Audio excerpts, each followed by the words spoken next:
ആ പുതിയ 2 ഷർട്ട് മുണ്ടൊന്ന് തേച്ച് വെച്ചേ. എവിടെ പോണം? 2 ഷർട്ട് മുണ്ടൊന്ന് തേച്ചേ. ഞാൻ ചോദിച്ചു കേട്ടാ, നിങ്ങൾ എവിടെ പോണെന്ന്? തേക്കടി. എവിടെ പോണെന്ന് ചോദിച്ചിട്ട് അത് പറയാനില്ലല്ലോ. അതല്ലടി, മലയാളത്തിലല്ലേ പറയണത് തേക്കടി. നല്ല സൗകര്യമില്ല. ഇംഗ്ലീഷിലല്ലല്ലോ പറഞ്ഞത്, മലയാളത്തിലല്ലേ പറഞ്ഞത്. പറഞ്ഞാൽ നിനക്ക് മനസ്സിലാത്തിന് ഞാൻ എന്ത് ചെയ്യാനാണ്? നിങ്ങൾ എവിടെ പോണ? തേക്കടിന്ന്.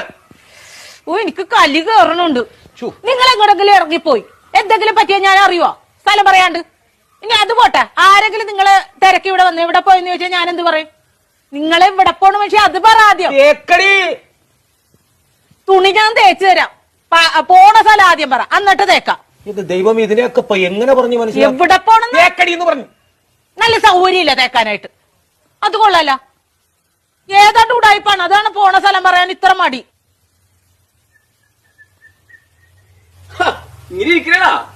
റെഡിയായില്ലേ? ഷട്ടുമൂന്നും തേക്കാൻ പറഞ്ഞിട്ട് അവള് തേക്കാനല്ല. നല്ല സൗകര്യമില്ല തേക്കാനായിട്ട്. പോണ സ്ഥലം ഇതുവരെ പറഞ്ഞില്ലല്ലോ. എടാ, ഒരു 100 വട്ടം ഞാൻ ഇയാളോട് ചോദിച്ചു എവിടെ പോണ എവിടെ പോണെന്ന്. എന്നിട്ട് അയാൾ തുണി നാക്കണ കാര്യം പറയണല്ലാതെ പോണ സ്ഥലം പറയണില്ല. എനിക്കും പറ്റൂല.